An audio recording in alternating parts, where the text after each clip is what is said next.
the stenotic murmurs, stenotic patients will come in usually with, they will have a stenosis and then they come to you with something else. ऐसे करके आएगा. But valvular regurgitant murmurs, regurgitant patients are the ones that really present with real valvular emergencies. So there are two things that you must understand. Whether the primary problem for which the patient has come is because of the valvular emergency, because of valve, or is valve just a bystander on background of having this? So this is what we were discussing. Now that's the entire clinical status would depend on whether the valve is causing the problem or whether the other problem is causing a problem and the valve is a secondary issue. Okay. If the valve is causing the problem, then you must understand whether primarily is the valve causing a problem or secondarily the valve is causing a problem. Now I'll explain to you what this means. Okay.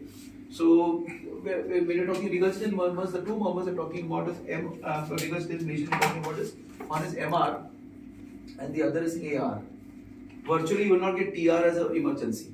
It will always be MR and AR that will come as an emergency. Classically, these patients come with a sudden episode of dyspnea and pulmonary edema on chest X-ray.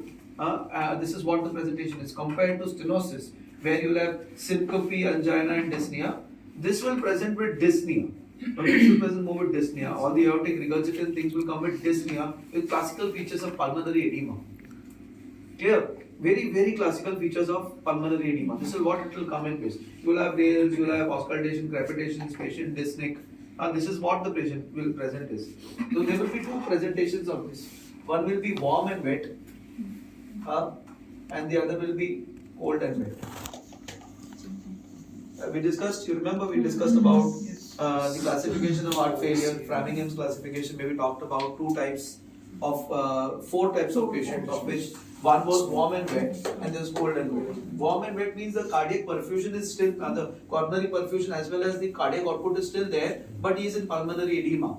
And when you say cold and wet means the blood pressure has also started falling and the patient is in pulmonary edema. So this is the worst prognosis. When he reaches here, the chances of dying are 50%. It goes to more than 35%. Okay, whereas here it is somewhere around 10-11%. Okay, so in hospital mortality is very high when it comes to cold and wet. Right, when it comes to cold and wet, in hospital mortality is very high. So these are the two patients that we will present with when it comes to intensive care unit with respect to mitral regurgitation or aortic regurgitation. Now we were talking about the fact that whether the mitral valve is primarily degenerated or regurgitant or it is secondarily regurgitant. When I am saying primary and secondary, it means whether it is primarily regurgitant. So for that matter, what does primary mean? Any idea? What is primary? The valve is causing the issue. So valve is causing the issue both the ways. But the valve is responsible. Valve has the pathology. That is primary. In both the sides, valve is causing the issue. But in primary, what is happening? The valve is the cause of the problem. For example, you have a flailing mitral valve, a mitral valve prolapse.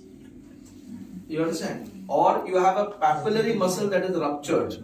And where do you see this classically? Papillary muscle rupture? Yeah, in the inferior posterior. Because why? Why do you see it? Why does the posteromedial leaflet of the mitral valve, muscle, why does it actually have this problem? Because it has only single blood supply, PDA. Posteromedial, जो papillary muscle होता है, it's got only a single blood supply, and that's from the PDA. So because of that, infero-posterior MIs, always put your stethoscope. It's of course you put in every MI, but in the infero-posterior MI, you always put your stethoscope to hear the regurgitant mitral regurgitation murmur, which can present with pulmonary edema. Okay, so classically, normal heart pulmonary edema murmur is MR. Normally, if you have a normal heart, size of the heart, and you have a regurgitant murmur, and you have pulmonary edema, it is usually going to be as a result of, and with the infero-posterior MI, it's usually going to be mitral valve related problem and specifically papillary muscle rupture. Clear on this? So this could be, this is a primary, we have flailing valve, mitral valve prolapse, you'll have, rupture, vegetations, very good vegetations. So these are all come in favor of saying mitral regurgitation coming from valvular problems, right? When I say secondary, what is secondary here? When I say secondary, when I say secondary is, so in all these conditions, what is happening? In all these conditions, what is happening? हमारा mitral valve जो है, अभी समझो कि हमारा mitral valve ऐसा है. Coaptation is not occurring. Coaptation means joining together. Mitral valve में क्या होना चाहिए? The mitral valve should join together. That's what is coaptation. That's meaning of coaptation. Now, when you're seeing a mitral valve and it is not coapting, this is the area of coaptation. This is muscular area. This is the area of coaptation. When it is not joining together, okay, this means that there is no coaptation. So there is this problem of coaptation because of these problems. Okay, that is the rupture of the valve, rupture of the tendon that is supplying this chordate tendon that is supplying this part of the valve, or there is a vegetation that is preventing it from joining together. Okay, so that is all that is responsible for primary mitral regurgitation. So keeping a stethoscope and understanding that is very, very important. Okay, that this is what it is. But you have another category, completely different, which is secondary. Can anyone tell me what this could be? Something is causing the mitral valve to not coapt. So what could that be? DCMP. Yeah, very good, excellent. So when you have a patient who is having dilated cardiomyopathy, because of the dilatation, okay, the valve has no problem, but the annulus has dilated. So if the annulus has dilated, okay, that means the valve is actually dilated. There is no space, it's not coapting because it's the entire annulus is dilated. So if the annulus is dilated, it can cause this, and that can occur with dilated cardiomyopathy. Then, anything else? Sorry? Connective tissue disorders. That will be again MR, but that doesn't cause that. That was aortic root dilatation, not mitral. So what else? What else can be an issue here? Okay, there is other issues also. Post-surgical valve replacement. No. So which other patients? So when you have stress cardiomyopathy, okay, when you have stress cardiomyopathy, what's happening? The heart is pumping in full force. Heart is trying to pump in full force. So there's a Venturi effect that forms. The Venturi effect causes the valve to get away. It tries to push the. So let me put it this way: you have the ventricle here, you have the aorta here. Okay, let's put it this way, and you have the mitral valve over here. You have the aortic valve over here, right? Now what is happening is it's flowing. It's supposed to from the atria to the ventricle and into the aorta, right? I put it the other way around. I put the heart over here, other way around. Okay. So now it is going from the atria to the ventricle and from here into the aorta. Now the heart is contracting at so much force, that the blood is going down from here. Extreme hyperkinetic. Okay, so what is happening? There is a huge amount of flow from here, which is pulling the mitral valve towards it. समझ में आ रहा है? So this can occur in cardiomyopathy of septic origin. Okay, so if there is very, very fast heart rates that are happening, extreme high heart rate on a background of hypertension, or a septum that is thickened or something like that, the Venturi effect, that means the amount of blood passing into the aorta will pull the mitral valve towards it. This is also called a systolic anterior motion of the mitral valve. Okay, which will actually cause mitral regurgitation. Clear? So you have primary and you have secondary reasons for why these patients will have mitral regurgitation. So you should understand why these patients will have MR per se. Now, what is classical about this MR? Sometimes what may be classical in such cases is the fact that there is so much of MR that it goes into one pulmonary vein, from the left atrium into one of the pulmonary veins, and that's why you have asymmetrical pulmonary edema.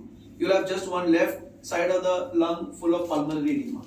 Okay, left side of the lung having pulmonary edema, which is because it is going through one pulmonary vein only. You understand? So you understand what I'm saying? So you may not have the classical bat swing appearance, but you may have pulmonary edema in one side. What we call as pulmonary edema usually is diffuse pulmonary edema, isn't it? We say diffuse. That means you will have bihilar congestion. You will have bilateral curvy lines.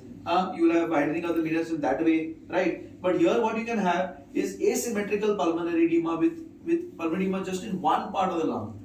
Okay, that can occur with this sudden mitral valve rupture or sudden papillary muscle rupture, which can actually cause the blood to go towards one pulmonary vein and cause asymmetrical pulmonary edema. So if you have a background of a patient having B lines only in one zone of the heart, okay, and you're hearing a murmur, then you should start thinking whether there is mitral regurgitation that is causing this, and whether MR is the cause of all your pulmonary edema over here.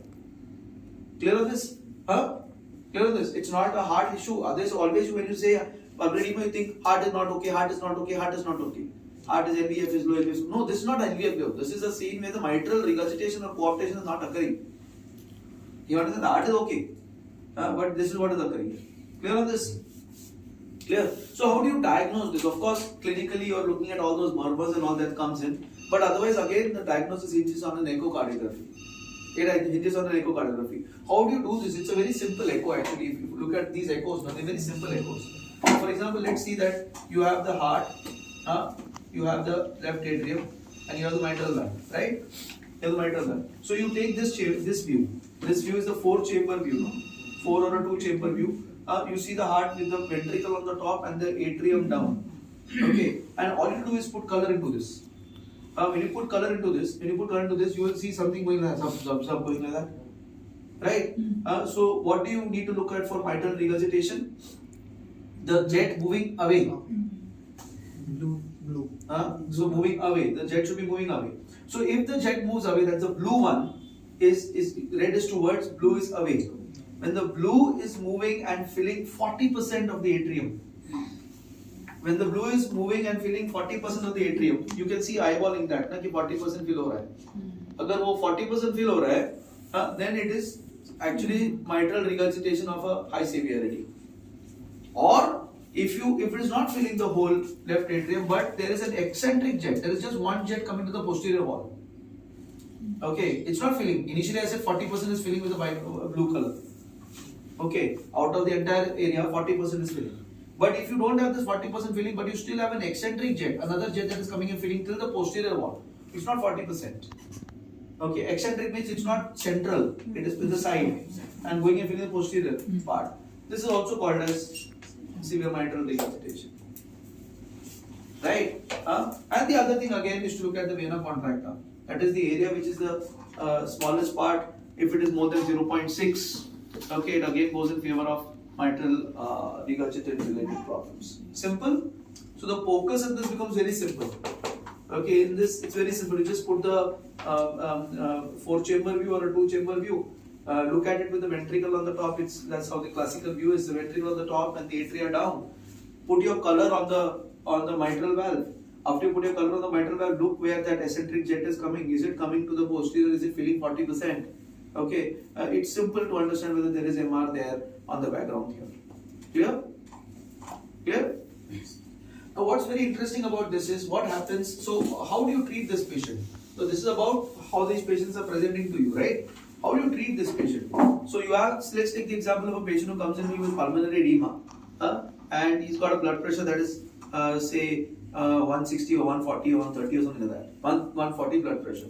So, what do you do in these cases? How do you resuscitate this patient? What do you do? So, it's for that you need to understand few things, okay? This is the pressure and this is the volume. Okay, the cardiac output is not changing in such cases. So, let's take this as the cardiac output. Let's take this as the cardiac output. Let's take this as the pressure and let's take this as the volume. Alright. Now, what I'm going to do is I'm going to put 100 over here, 120 over here, 140 over here. This is 140. Okay, and I'm putting a stroke volume here from 0 to 10 to 20 to 30, and let's make this as 40, 50 and 60. So let me take that the blood pressure is at, the stroke volume is 60. Okay, not stroke volume, let me put this pressure and volume of that. Volume. Okay, now amount of volume in the body. Okay, now I put this over here. Okay, so your blood pressure is 140. This is 100, this is 120, this is 100. So when I drop a perpendicular, this is your stroke, this is what your stroke volume is. This is your volume, stroke volume. When I drop a perpendicular, this is what your stroke volume is. Alright. Now at the same volume, if I were to actually increase my pressures. and then I put my stroke volume. My stroke volume will actually reduce. See this? This was your initial stroke volume. This is your final stroke volume. So what does this indicate? It just tells you that if I increase my blood pressure, my stroke volume will come down. That is the principle behind everything. You understand what I'm saying? Nahi samjha. This is my volume. I'm not changing the volume in this patient as of now. I'm taking a situation where this is my volume and this is my pressure. Now let's take the example that this patient was at a pressure of. So these patients are not going to change their cardiac output. I mean, not going to change the contractility. So I'm putting the contractility as this part. This is your contractility. Okay, contractility ho gaya. Now let us take that the volume or whatever volume is. This is our volume, a starting volume, and my starting blood pressure is say 120. 120 is my pressure. So I am now putting my perpendicular. I'm joining my volume to my pressure. So this is my stroke volume. So this is my stroke volume. This is my stroke volume. Okay, that is how you draw stroke volume. Now, if I increase my pressure from 120 to 140, let me take it here. So if I take it from here to 140, I say for I take it on top. And now I draw my perpendicular from here. So what happens to my stroke volume? Okay, so this is the funda behind when you talk about mitral regurgitation.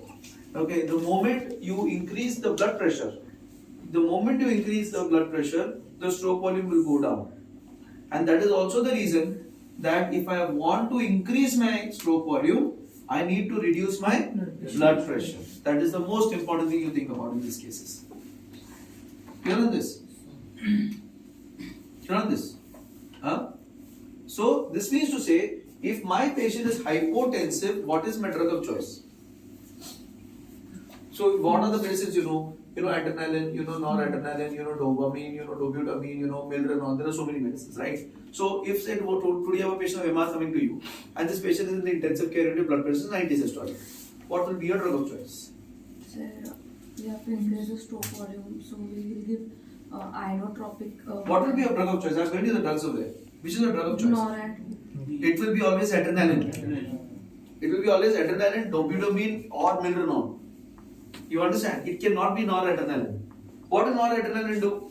It will not increase the heart. What will noradrenaline do? It will increase the afterload. If noradrenaline increases the afterload, you are exactly doing what you just now discussed. You understand? You are exactly doing what you are discussing.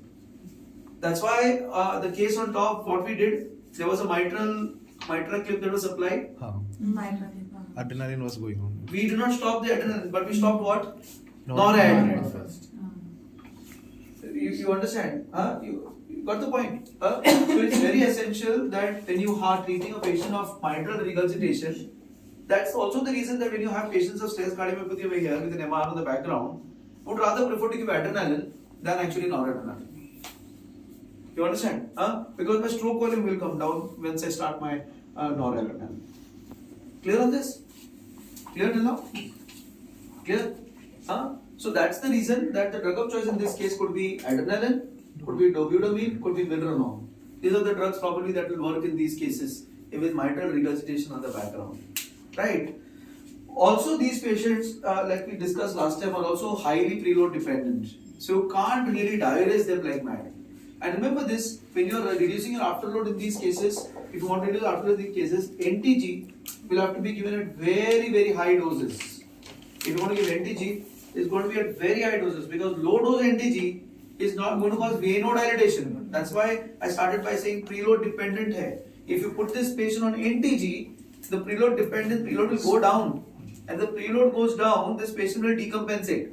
You need that preload. You understand? You need that preload. So giving NTG at a low dose is not a great idea at all.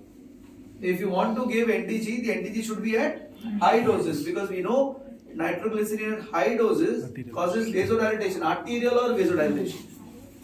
In the low doses it causes venodilatation. Clear? Clear on this? That's the reason that these cases will require high dose NTG. Clear? Clear on this? The third thing that you have in these cases is to reduce your heart rate as much as possible. Okay, the more the more slower the heart, the lesser the regurgitation. So that's why I want to reduce my heart rate as much as possible in such cases, in order to reduce the total amount of rate that is there, regurgitation that is there. So that's the entire funda behind the understanding of regurgitation, mitral regurgitation. So we talked about what an MR is. We talked about how a patient MR will come to you. What is primary MR versus secondary regurgitant murmurs, regurgitant pathophysiology. We talked about which are what is the relationship of afterload to this particular entity, and then we understood what is the inotrope that you would want to give in such cases when you have a regurgitant kind of situation, and we also understood the clinical presentation. So this completes regurgitation. ठीक है? We'll start with your topic. Copy दे दे. समझा तेरे को?